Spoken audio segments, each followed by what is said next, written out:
함께 우리 말씀 보도록 하겠습니다. 자, 우리는 하나님의 섭리를 그렇게 믿으면서 살아갑니다. 신앙생활하고 또 구원을 받았고 또 우리가 하나님의 자녀가 됐다면 우리는 하나님의 섭리를 믿습니다. 우리 한번 다 같이 따라하겠습니다. 하나님의 섭리. 이 하나님의 섭리를 우리는 믿고 있습니다. 하나님의 섭리라는 것은 하나님께서 우리 삶에 들어오셔서 개입해 주셔서 인도하시고 반드시 그분이 작정하신, 그분이 계획하신 뜻은 어떻게 해서든 이루어진다는 것, 그것을 오늘 보게 될 텐데, 하나님께서는 때로는 슈퍼내추럴, 내추럴한 게 아닙니다. 초자연적인 거, 자연을 거스리는 일이죠. 나사로야 일어나라, 나오너라 라고 하는 것은 초자연적인 일입니다. 자연적인 현상이 아니에요. 자연스럽지가 않은 것이죠. 그런데 하나님께서는 이런 통상 섭리라는 것, 특별한 섭리도 있지만 초자연적인 것을 하나도 보여주지 않지만 거기에서 하나님의 일들이 내추럴한 가운데, 자연의 법칙을 깨지 않는 가운데, 시간의 법칙을 깨지 않는데 하나님은 마치 시간을 바꾼 것처럼 보이는 거예요. 하나님은 장소를 막 갑자기 입체적으로 바꾸지 않았는데 바꾼 것처럼 보이는 거예요. 이러한 놀라운 섭리, 야, 이거구나.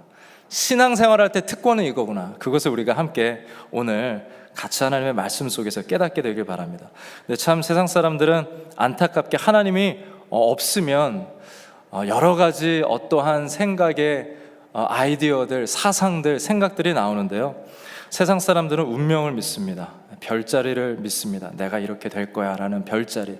또 어떤 사람은 우연, chance 아니면 luck, 그런 우연, 운, 이런 것을 믿습니다. 그래서 운칠기삼이라는 말이 있죠. 사람이 노력을 3번 정도 하면 운은 7할이다 하면서 사람이 노력을 좀 하면 그래야 운이 따라온다라는 그러한 말들이 있습니다. 하나님을 모르고 인생을 살아가게 되면은 우연과 운명을 믿고 그것을 믿은 채 살아가고 있습니다.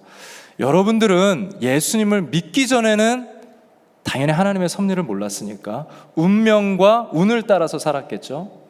별자리를 보면서 따르는 분들도 있었겠죠. 아침에 신문 보면 별자리 보는 분들도 있을 것이고요. 여러분들은 정말 지금까지 예수님에게 구원받은 후에 여러분들은 하나님의 섭리로 살아오셨는지, 아니면 여러분들은 운세, 운, 아니면 여러분들은 운명, 나는 이미 결정지어졌어 라는 것을 가지고 살아왔는지. 운명이라는 것은 우연보다는 장점이 있는 것 같습니다. 그런데 단점이 너무나도 커요. 한국에서는 이 운명론이라는 것이 젊은이들에게 새로운 가면을 쓰고 나타납니다. 그래서 젊은이들한테는 이렇게 운명은 얘기합니다. 너는 흙수저로 태어났잖아. 그러니까 이미 내 운명은 흙수저로 태어났기 때문에 나는 금수저가 아니야로 시작을 하는 거예요. 그러니까 이미 젊은이들이 인생을 포기한 상태에서 시작하는 것이고, 노력해봤자 지푸라기 찾는 식으로 인생을 찾게 되는 겁니다. 정말 그것이 하나님이 우리에게 주신 인생일까? 하나님이 주신 젊음일까? 하나님이 주신 건강이고 생명일까? 근데 운명론을 믿게 되어지면은 이렇게 흙수저 타령하고 또 금수저 타령하면서 이렇게 생을 안타깝게 살게 된다는 것입니다. 이번 생은 망했어. 우리 많이 들어보지 않았나요? 옛날에는 이 운명론이라는 것이 어른들한테는 팔자라는 가면을 쓰고 나타났죠. 야, 그 너 팔자야, 팔자 라고 얘기를 해버리니까 그냥 거기에 갇혀버리게 되는 거예요. 근데 하나님의 섭리, 하나님이 일하시는 기회를 주지 못하고, 하나님은 우리에게 역사하고 싶어 하시고 하나님 되고 싶어 하시고 하시는데 우리가 이미 운명론에 가다버리고 우리를 우연이라는 것에 가다버려서 우리의 모든 관계도, 결혼 생활도, 직장 생활도, 우리의 어떤 세상 생활도 어쩌면 이거 갇혀서 이게 어쩔 수 없어, 나는 이런 존재야 라고 하면서 거기에 갇혀서 어려워하는, 그래서 모든 것은 이미 결정되었어, 내가 할 일은 없어 라는 말로 맞춰질 때가 있고, 그런 인생을 그런 생각으로 살아갈 때가 있습니다. 여러분들이 혹시 나도 모르게 그런 생각을 하고 있다면 오늘 말씀 들으면서 오늘부터는 내가 하나님의 섭리를 내가 가지고 살겠다 라는 그런 다짐이 여러분들에게 있기를 축복합니다. 오늘 에스더서는 하나님의 섭리에 대해서 굉장히 특별하게 보여주는 성경책이에요. 성경의 요셉 얘기가 굉장히 특별하고요, 그리고 에스더 얘기가 굉장히 특별합니다. 요셉이야 창세기에서 한 부분을 말하는 그런 말씀이지만, 에스더서는 처음부터 끝까지 이 모든 10장이 다 하나님의 섭리에 대해서 말하고 있습니다. 근데 여러분들이 아마 에스더서를 매일매일 묵상했던 분들은 눈치를 채셨겠지만, 에스더서를 보면은 그 안에 없는 단어가 있어요. 여러분들 뭔지 아세요? 하나님이라는 단어가 나오지 않습니다. 여호와라는 단어도 한 번도 나오지 않습니다. 그런데 에스더서를 보면 하나님이 얼마나 이 신묘막측하게, 놀랍게, 원더풀리, 정말 어메이징리 이렇게 일을 만들어 나가시는지, 야, 이렇게 일하시는구나. 우리도 지금 보면은 너무나 그냥 내추럴하고 자연스러워서 하나님이 안 계신 것 같잖아요. 그냥 목사는 설교하고 나는 앉아서 말씀 듣고. 근데 에스더서도 이렇게 너무나 평범해요. 근데 그 가운데 모든 평범함 속에서 하나님은 일하신다는 거. 그래서 오늘 에스더서 말씀을 마지막으로 우리가 마치면서 이 하나님의 섭리를 여러분들의 마음속에 깊이 담아두실 수 있는 여러분들 되시기를 바랍니다. 하나님께서는 놀랍게 이제 초자연적이지는 않지만 자연스럽게 일을 하시는데, 오늘 우리 본문 말씀 1장 우리 보도록 하겠습니다.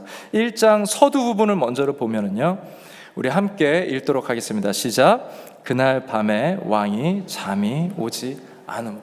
이거 가지고 뭐 여러분들 성경 통독하면서 이거 뭐 노란색으로 하이라이트 하겠어요? 이건 뭐 하이라이트 할 부분도 아니죠. 하나님이 세상을 사랑하사 하면 뭐 그건 밑줄도 긋고 하이라이트도 하고 하는데, 이거는 뭐 이렇게 중요하게 느껴지지 않는 그런 단어입니다. 근데 하나님의 섭리의 잣대로 요거를 보니까 이 말씀조차도 너무 특별하게 되어지는 거예요. 왕이 잠이 안 오는 거가 무슨 상관이야. 근데 에스더가 지금 지난주에 우리가 죽음은 죽으리이다, 왕이 나를 한 달 동안 부르지 않고 애정이 식었는데, 그리고 내가 나가면 내가 그때 너무나 보안이 철저해서 나를 그 자리에서 사살할 수 있는데, 이런 위험을 내가 무릅쓰고 죽으면 죽겠습니다, 우리 민족을 구하기 위해서 내가 이 일에 하겠습니다, 하나님의 일에 동참하겠습니다 라고 나아갔어요. 그러더니 아하수에로 왕이 감사하게도 한 번 있는 그 기회, 금으로 만든 왕의 지팡이를 에스더에게 반갑게 맞이하면서 내밀어 줬습니다. 하나님의 일을 목숨 걸고 하는 사람에게는 길이 열리는 것 같습니다. 그리고 길이 인간의 눈엔 열리지 않아도 하나님께서는 반드시 그 마음의 중심을 하나님께서는 이루어주시고, 하나님의 완대하신 뜻은 반드시 이루어집니다.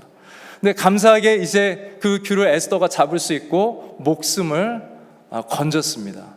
그러면서 왕이 내가 나라의 반이라도 띄워줄 테니까 원하는 곳이 있으면 나한테 말해달라고 이렇게 얘기를 해요. 그래서 내가 왕을 위해서 이틀 동안 잔치를 벌이겠습니다. 잔치를 벌려서 왕과 특별히 가장 높은, 왕 다음에 높은 하만을 내가 초청하고 싶습니다. 하만이 유대인들을 다, 이 모든 민족들을 학살하려고 했잖아요. 그러니까 그것을 고발하기 위해서 이렇게 짜놓고선 부른 거예요. 그래서 첫날 잔치가 다 끝났어요. 그래서 뭐 술도 마셨겠죠. 뭐 이런 편안한 그런 흥겨운 잔치가 끝났는데, 내추럴한 것은 술을 먹으면은 사람들이 보통 취하거나 잠을 자잖아요. 근데 왕이 그날 밤 이상하게 잠이 오지 않았다라는 겁니다. 여기에서 바로 하나님의 섭리가 일하시는 것을 볼 수가 있죠. 여러분, 이 일을 사람이 할 수 있나요? 이 일은 사람이 할 수가 없습니다. 하나님께서 하나님의 뜻을 성취하시려고 하나님께서는 왕이 잠을 자지 못하는 그 상황까지도 하나님께서는 일하십니다. 왕이 잠이 오지 않는 것, 이것은 세상적인 시각으로 봤을 때 그게 무슨 대수야라고 할 수 있는데, 이것을 하나님이 어떻게 사용하시는지 우리 오늘 하나님의 섭리 속에 보도록 하겠습니다. 자, 왕이 잠이 오지 않자 명령 하나를 내리게 되어지죠. 자, 1절 우리 두 번째 부분 우리 함께 다시 한번 읽도록 하겠습니다. 시작. 명령하여 역대 일기를 가져다가 자비 앞에서 읽히더니, 옛날에 있었던 이 쭉 작년, 재작년, 몇 년 전까지 있었던 이 왕의 역사를 좀 가져와라. 궁의 역사를, 왕궁의 역사를 가져와라. 그래서 그것을 읽히게 명령을 내렸습니다. 잠이 안 오니까 여러분 잠 안 오실 때 역사서를 한번 읽어보세요. 근데 너무 또 이렇게 역사가 재밌으면 빠질 수 있는데 여러분 레위기 추천드립니다. 레위기를 읽으면 똑같은 얘기가 제사장의 법이 나오는데 하나님 말씀을 지루하다고 말할 수 없지만 이해를 못하고 깊은 의미를 모르면 사실 인간적으로 너무 지루해질 수밖에 없어요. 여러분들이 졸릴 때, 잠이 안 올 때 이것을 1시간 정도 읽으면 여러분들은 목회자의 길을 한번 생각해 보시기 바랍니다. 정말 이 지루한 책인데 이 역사의 기록은 얼마나 지루하겠어요. 근데 오히려 잠이 더 멀어지고 이 이야기에 쑥쑥 빠지기 시작하는 거예요. 거의 밤새도록 이 이야기를 듣게 됐습니다. 그러면서 4년 전에 한 사건의 이야기를 듣게 됩니다. 그것이 바로 우리가 읽었던 2절의 말씀입니다. 2절에 어떤 이야기를 들었는지 한번 보도록 하겠습니다. 우리 함께 읽겠습니다. 시작. 왕을 암살하려던 음모를 모르드게가 폭로했다는 대목이 있었습니다. 왕을 암살하려 했던 음모를 모르드게가 이렇게 얘기를 해줘서 왕이 목숨을 건지게 됐는데 3절을 보니까 왕이 그러면 우리가 뭘 해줬느냐 모르드게한테, 그러니까 우리가 아무것도 해준 것이 없습니다 라고 하니까 너무 창피한 거예요. 야, 내가 페르시아 왕인데 지금 가장 큰 제국을 가지고 있는데 야, 너희들도 너무하고 나도 너무했다. 어떻게 이렇게 나를 구해준 사람을 내가 목숨을 건졌는데 우리가 아무것도 안 하고 이렇게 건성건성 넘어갈 수 있느냐 라고 하면서 왕이 모르드게한테 너무 미안한 마음이 생긴 거예요. 그러면서 아무것도 베풀지 아니하였다라고 3절에 나오면서 이제 왕이 베풀려는 마음을 갖게 되어지게 되죠. 자, 4년 전에 모르드게가 왕을 구해줬던 일을 그때 관직도 받고 그때 상금도 받고 그때 리워딩이 됐다면 그러면은 그냥 그때 프로모션 되어지고 우리가 높아지고 그리고 어느 정도 상금 받고 사람들 앞에서 좀 더 떵떵거리면서 우리가 살 수 있고 야, 나 이렇게 나 높아진 자리 이렇게 얻게 됐다라고 할 수 있는데 하나님의 뜻은 그것을 그냥 묻어두는 거예요. 근데 우리는 하나님께서 이런 일을 행할 때 하나님은 내가 이렇게 다 교회를 위해서 섬긴 것을 다 잊어버리셨나? 하나님은 잊어버리신 것이 아니라 하나님의 완전하신 때에 사용하려는 그 의도를 가지고 하나님께서는 이것을 묵혀두신 거예요. 음식을 가장 적당하게 묵혔다가 빼내면은 그 맛을 따라갈 음식은 없죠. 그렇게 하나님께서는 그때 먹어도 되는 건데 묵혀놨다가 가장 완전할 때 하나님께서는 그것을 꺼내셨습니다. 그래서 자막을 보면은 하나님께서 잊으신 것이 아니라 하나님께 때에 사용하시려는 것이다. 여러분, 하나님께서는 잊지 않으십니다. 여러분들이 기도했던 거, 눈물 흘렸던 거, 섬겼던 거, 골방에서 기도한 거, 여러분들의 신앙에서 자녀들을 위해서 기도했던 거, 여러분들이 하나님 앞에 귀하게 헌신했던 것, 하나님께서는 그것을 받으시고 하나님께서는 가장 적당할 때 그것을 꺼내실 것입니다. 4년 전에 그것을 그 자리에서 그냥 꺼냈다면 아무것도 되지 않았을 것이지만 인간의 눈에만 특별하게 보였을 것이지만 4년 후에 꺼내니까 왕이 잠이 오지 않는 것을 틈타서 왕이 그냥 내가 잠이라도 좀 빨리 청해야겠다 해서 역사를 가져와서 좀 읽게 해라, 수면제로 좀 사용하자라고 했던 그것을 사용하셨는데 하나님께서 그 인간의 자연스러운 생활 속에서도 하나님이 역사해 주셔서 4년 전에 놀라운 얘기를 꺼내시고 그것을 이스라엘 민족을 구원하시는, 모르드게를 높여주시는 그런 귀한 일로 하나님께서는 이렇게 사용하십니다. 평범한 일이 특별한 일이 될 수가 있습니다. 나의 오늘 평범한 하루가 하나님의 섭리 안에서는 특별한 시간이 될 수가 있습니다. 여러분들 주위에서 평범하게 일어나는 일을 여러분들의 감정적으로 되게 평범하다, 하나님 믿어도 별로 바뀌는 게 없다, 그렇게 여러분들의 단정 짓고 하나님의 역사를 제한하지 않는 여러분들 되시기 바랍니다. 하나님께서는 놀랍게 우리 가운데 일해 주실 것입니다. 이재철 목사님 여러분들 아시나요? 100주년 기념교회에 이제는 거기에서 다 은퇴하셨지만 거기에 이제 첫날 이제 부임하게 되시면서 첫 설교를 준비하시는데 다른 때와 같이 이제 주말에 밤을 새시면서 설교를 쫙 준비하셨어요.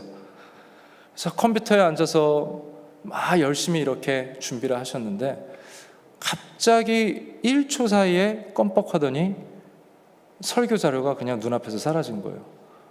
지금 거의 다 완성한 이 설교가 그 1초 사이에, 1초도 안 되는 사이에 사라져버린 거예요. 너무 황당하잖아요. 모든 폴더를 찾기 시작했습니다. 어디에 있나 어디 있나. 근데 아무리 찾아도 이 설교 갑자기 하루 종일 밤새 준비한 것이 보이지가 않고 발견할 수가 없었습니다. 근데 그 목사님의 마음에 하나의 감동이 일어나기 시작했어요. 혹시 이것이 하나님이 나에게 주시는 사인은 아닐까?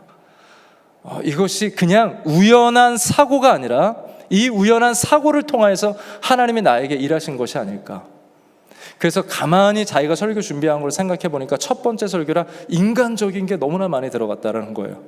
그래서 다시 설교를 처음부터 준비하면서 감사한 마음으로 다시 하나님의 더 뜻의 중심을 생각하면서 말씀을 준비하면서 첫 설교를 그렇게 준비했다고 합니다. 사람의 눈에 보기에는 여러분 어떨 것 같아요? 우리 아이들이 프로젝트가 있는데 하루 종일 했는데 그게 다 날아가 버렸어요. 얼마나 화가 나고 나는 정말 운도 지질이 없나 보다라는 생각을 하겠죠.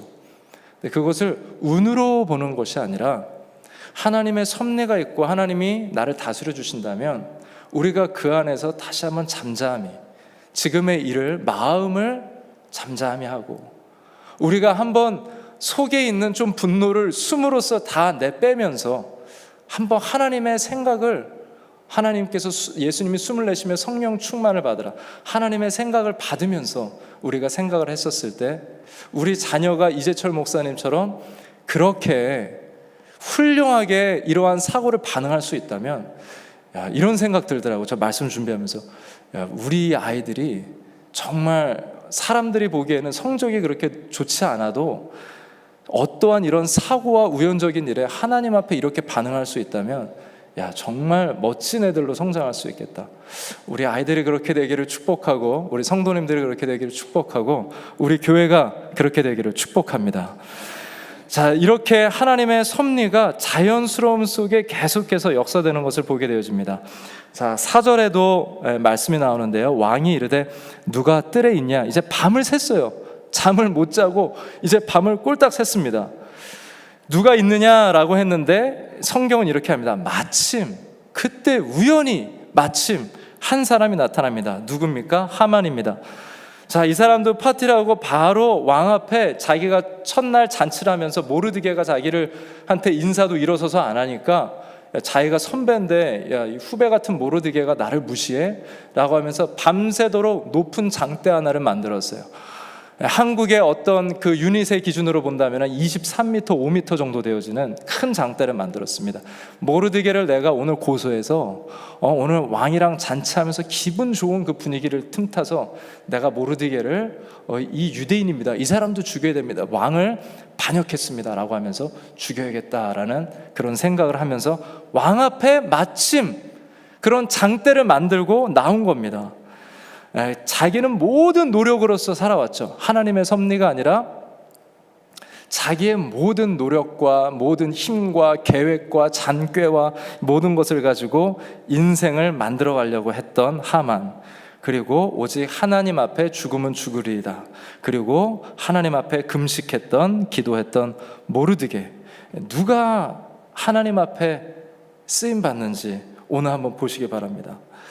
왕이 하만에게 이렇게 얘기합니다. 너 마침 잘 왔다. 내가 높여주고 싶은 사람이 있어. 근데 하만이 지금 왕이 밤새 잠 못 자고 역사를 읽은 거 모르잖아요. 그러니까 하만이 자기를 왕이 생각하는 줄 알고 어제도 나만 초대했으니까 왕이 나를 특별하게 생각해. 나를 높여주려나 보다 라는 생각을 했습니다. 그래서 왕이 내가 높여주는 사람이 있는데 내가 어떻게 높여줬으면 좋겠냐라고 하니까 자기인 줄 알고 이 사람한테는 왕의 옷을 입혀주십시오. 왕처럼 되게 해주십시오. 자기가 왕처럼 되고 싶다라는 것을 막 이렇게 노골적이게 표현하는 것, 하나님은 이 마음을 다 알고 계시죠. 왕의 옷을 입혀주고 그 사람한테 왕이 타는 말을 태워주시고 동네를 다 돌아다니면서 이 왕궁에서 가장 높은 사람을 시켜서 그 사람이 왕이 칭찬하고자 하는 사람, 이 사람 앞에 가면서 왕 앞에 신임을 받은 사람은 다 이렇게 왕이 높여주실 것이다 라고 선포하게 하십시오 라고 했습니다. 그래서 하만이 자기인 줄 알고 딱 있었는데 그 참 좋은 아이디어다 왕이 하면서 뭐라 그러냐면, 그러면은 네가 모르드게를 내 말 위에 태우고 내 옷을 입혀줘서 네가 가장 높으니까 너가 모르드게를 칭찬하면서 선포해주면서 동네를 돌아다녀라. 아주 그냥 자기가 계획했던 뜻과 완전 반대로 나가는 것을 보게 되죠. 모르드게는 자기가 한 것이 아무것도 없는데 하나님의 섭리가 얼마나 놀라운지 이렇게 모르드게를, 하나님의 사람을 높여주는 것을 볼 수가 있습니다. 하나님께서는 낮아지는 자를 높여주십니다. 그리고 높아지려는 자를 낮게 하십니다. 여러분, 높아지려고 하지 마시고 낮아지려는 사람들이 되시길 바라고요. 낮아지는 사람이 됐을 때 하나님이 오늘 하나님의 놀라운 이 자연스러움의 섭리 속에 하나님이 높여주시는 것을 볼 수가 있습니다. 베드로전서 5장 5절에 5장에 이런 말씀이 있습니다. 하나님은 교만한 자를 대적하신다. 하만과 같은 자는 대적하신다. 모르드게 같은 겸손한 자들, 하나님 의지하는 자들, 어려울 때 기도하는 사람들, 하나님을 붙잡고 하나님을 구원자라고 말하는 겸손한 자들에게는 은혜를 주시느니라. 그래서 그러므로 하나님의 능하신 손 아래에서 겸손하라. 때가 되면 너희를 높이시리라. 베드로는 이 한참 후에 살았던 사람이지만 하나님의 섭리에 대해서 알았고 그것을 기다릴 줄 아는 사람, 기다림 속에 겸손할 줄 아는 사람이었습니다. 여러분도 하나님의 섭리 안에서 내가 할 수 있는 일은 무엇일까? 그것은 겸손해지시기 바랍니다. 낮아지시길 바랍니다. 그러면 하나님께서 높여주실 것이고 기도하시기 바랍니다. 그럼 하나님이 그 기도를 사용해 주실 것이고 또 하나님 앞에 기도할 때 하나님께서는 그것을 잊지 않으실 것입니다. 자, 이제 날은 흘러서 둘째 날 마지막, 이제 에스더는 마음의 준비를 해서 둘째 날 잔치 때 왕에게 이제 말하겠다. 누가 우리 민족을 다 이 학살하려고 하는지 내가 말하겠다라고 하면서 두 번째 잔칫날이 되어집니다. 그래서 왕이 에스더에게 정말 뭘 원하는지 얘기하라고 그렇게 왕은 말합니다. 그때 7장 6절에 에스더가 이제는 다 이제 스포일 시켜버리죠. 어떤 문제가 있었는지. 에스더가 이르되 대적과 원수는 이 악한 사람 하만입니다. 하만이 깜짝 놀랐겠죠. 그러면서 이 하만이 왕과 왕후 앞에서 이제 두려워하게 됐는데, 그때 에스더가 다 얘기해요. 이 사람이 이런 모든 것을 다 짜놓고선 유대민족을 죽이려고 했고 저 또한 유대민족 중에 한 명입니다. 저까지도 죽이려고 했고 모르드게까지도 죽이려고 했습니다. 근데 모르드게가 자기를 살려준 사람이라는 것을 아니까 왕이 너무 놀란 거예요. 야, 내 측근이 이런 사람이라니, 내가 가장 높여줬던 사람이 이런 사람이라니. 왕이 너무 화가 나가지고 그 자리를 떠나버렸습니다. 그러니까 그 하만이 어떻게 해요? 왕후에게 이제 이미 성경에서는 이미 왕이 자기를 죽이려고 했던 것을 결심한 것을 알고 이제 은혜를 받을 것은 왕후밖에 없다. 그래서 왕비의 옷을 막 붙잡고 살려달라고 애걸복걸합니다. 근데 이제 왕이 밖에 나갔다가 조금씩 화를 식히면서 이제 결정한 마음을 얘기하려고 들어왔습니다. 근데 그때 보니까 막 하만이 에스더 가까이 나아가서 막 에스더를 붙잡고 애걸복걸하는 그 모습을 보면서 왕이 뭐라 그러냐면은, 야, 저자가 궁중 내 앞에서 왕후를 강간까지 하고자 하는가 하면서 일이 계속 꼬이게 되는 것을 볼 수가 있어요. 그래서 하만이 그러면서 이 말이 왕의 입에서 나오매 무리가, 그 주위에 있었던 사람들이 하만의 얼굴을 싸더라. 이제 하만은 죽은 목숨이 됐다라는 거죠.